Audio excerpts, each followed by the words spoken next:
खेला होगा।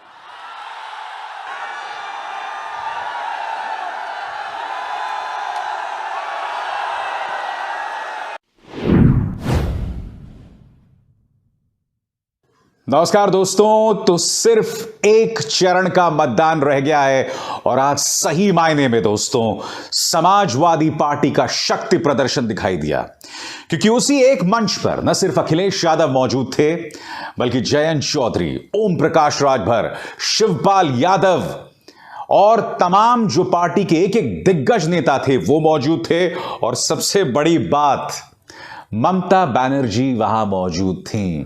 और आप सब जानते हैं दोस्तों, ममता बनर्जी का योगी के समर्थकों ने कल एक खास अंदाज में स्वागत किया था। जी हां, और योगी के समर्थकों से डरने की बजाय ममता बनर्जी डटी रहीं, अपनी गाड़ी के बाहर आ गईं और हाथ बांधकर खड़ी हो गईं कि तुम्हें जो करना है कर लो। मगर आज जिस तरह की प्रतिक्रिया बनारस में अखिलेश यादव और उनके पूरे मोर्चे को मिली, वो तस्वीर बहुत कुछ कहती है दोस्तों। और इस तस्वीर से प्रधानमंत्री नरेंद्र मोदी हिल गए हैं, उसका प्रमाण मैं बिल्कुल आपको अंत में देने वाला हूं। मगर सबसे पहले अखिलेश यादव का ऐलान मंच से कि 7 चरण के मतदान हो गए हैं और जनता ने दरवाजा बंद कर दिया है भारतीय जनता पार्टी के लिए। सुनिए उन्होंने किस अंदाज में कहा। भारतीय जनता पार्टी का हमेशा हमेशा के लिए खात्मा पश्चिम में कर दिया है। और जिस समय मऊ में पहला कार्यक्रम हुआ था ओम प्रकाश राजभर जी के साथ, दूसरा हमारा उससे पहले कार्यक्रम संजय चौहान जी के साथ हुआ, याद होगा उस समय कहा था कि ये समर्थन ऐसा मिल रहा है कि बीजेपी जिस दरवाजे से आई है उसी दरवाजे को भी बंद करने का काम गठबंधन के दल करेंगे। बताओ आज लग रहा कि नहीं लग रहा कि दरवाजा बंद हो गया? इसलिए आपसे अपील करता हुआ याद रखना। और जैसे कि मैंने आपको बताया, ममता बनर्जी आज वहां मौजूद थी। जी हां, ममता बनर्जी जिनका कल स्वागत हो चुका है बनारस में। और अच्छी बात यह है कि जब हिंदुत्व युवा वाहिनी के वो कार्यकर्ता उन्हें काले झंडे दिखा रहे थे, तब ममता बनर्जी डर के वापस नहीं दौड़ी। ममता बनर्जी ने यह भी नहीं कहा कि मैं किसी तरह से अपनी जान बचाकर आई हूं। आज उस सभा में ममता बनर्जी ने कहा कि मैं किसी से डरती नहीं हूं। और उसी मंच से उन्होंने अपने चिर परिचित अंदाज में किस तरह से दहाड़ा, आप भी सुनिए। मैं डरफुक नहीं हूं, मैं लड़ाकू हूं। और लड़ते लड़ते मेरे को जिंदगी में बहुत दफे सीपीएम मेरे को पिटाया, मेरे को बहुत दफे गोली चलाया, मेरे को बहुत दफे डंडा मारा। मैं कभी झुका नहीं।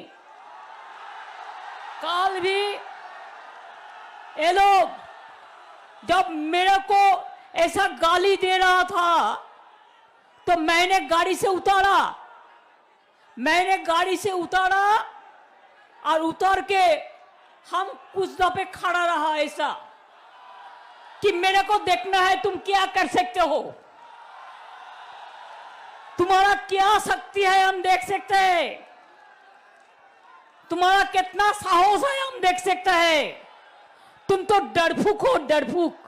बात यहां नहीं रुकी दोस्तों, उन्होंने सीधा हमला योगी आदित्यनाथ पर बोला, क्योंकि कल जिन कार्यकर्ताओं ने उन्हें काले झंडे दिखाए थे वो दरअसल हिंदुत्व युवा वाहिनी के थे, यानी कि मुख्यमंत्री आदित्यनाथ के खासम खास उनके अपने कार्यकर्ता। तो ममता बनर्जी ने सीधा हमला बोला, किस पर? खुद मुख्यमंत्री आदित्यनाथ पर। खेला होगा। 2 दिन पहले भी बंगाल में म्युनिसिपैलिटी इलेक्शन हुआ, 105 में 104 हमारा हुआ। हमने बहुत देखा, ज्यादा गुंडागर्दी हमारा साथ मत करो जोगी जी। आप दिखाते हैं आप एक बड़ा संत है, लेकिन संत क्या होता है? जिसको लिए इज्जत होता है। आप तो संत नहीं है, आप संत को असम्मान कर रहे हैं, अपमान कर रहे हैं।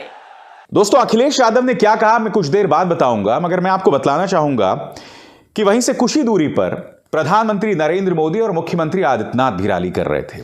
फर्क यह था, जिस तरह से अखिलेश यादव, ममता बनर्जी, जयंत चौधरी, शिवपाल यादव, ओम प्रकाश राजभर, इनकी इस संयुक्त रैली में भीड़ में जिस तरह की ऊर्जा, जिस तरह का करंट था ना, वो प्रधानमंत्री नरेंद्र मोदी की रैली में पूरी तरह से नदारद था। अब मैं आपको प्रमाण देने वाला हूं कि प्रधानमंत्री क्यों चिंतित हैं। आपको मैं सुनवाना चाहूंगा कि प्रधानमंत्री ने पहली नहीं, दूसरी नहीं, तीसरी बार कहा है अपने कार्यकर्ताओं को कि आप घर घर जाकर मेरा संदेश पहुंचाइए।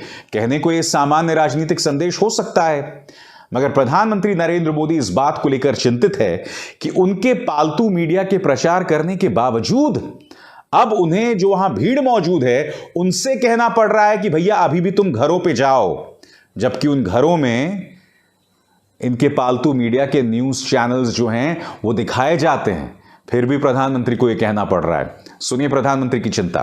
मेरा एक काम करोगे? करोगे? पक्का? माताएं बहनें मेरा काम करोगे? नौजवान करोगे? पक्का करोगे? देखिए, घर घर जाकर के हर परिवार में मेरा प्रणाम पहुंचाओगे क्या? हर घर जाकर के कहिए मोदी जी जौनपुर आए थे और खास आपको प्रणाम भेजा है। इतना करोगे? और दोस्तों, अब सबकी निगाह जो है आखिरी चरण के मतदान की तरफ है, यानी कि अब सबकी निगाहें बनारस की तरफ हो जाएंगी।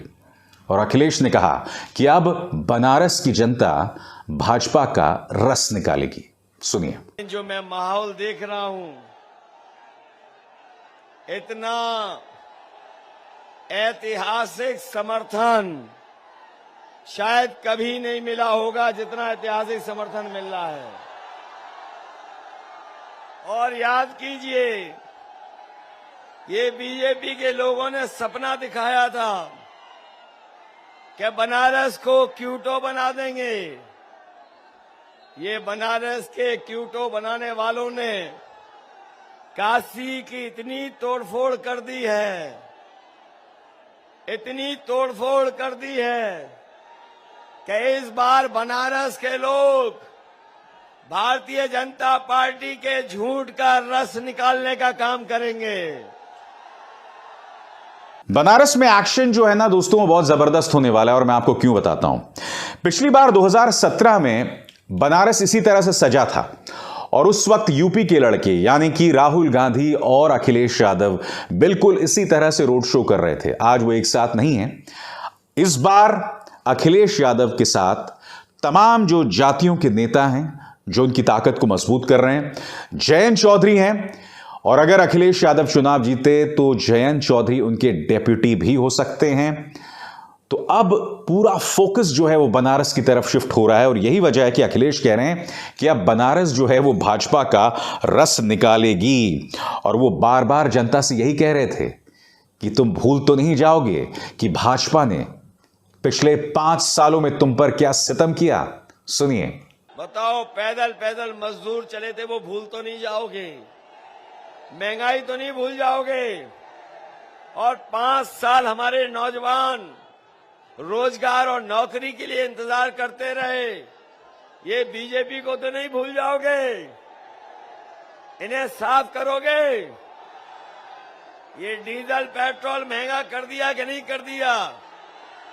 और ये अगर इस बार आ गए, अभी तो 100 रुपए में बेच रहे हैं पेट्रोल, अगर कहीं दोबारा आ गए तो 200 रुपए में पेट्रोल बेचेंगे।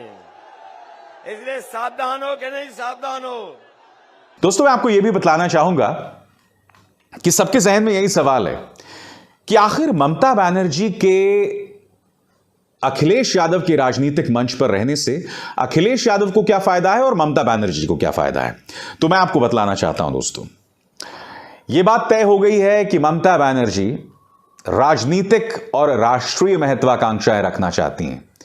यानी कि वो इस बात के संकेत बार बार दे रही हैं कि 2024 में वो प्रधानमंत्री नरेंद्र मोदी को सीधी चुनौती बनारस से देने वाली हैं।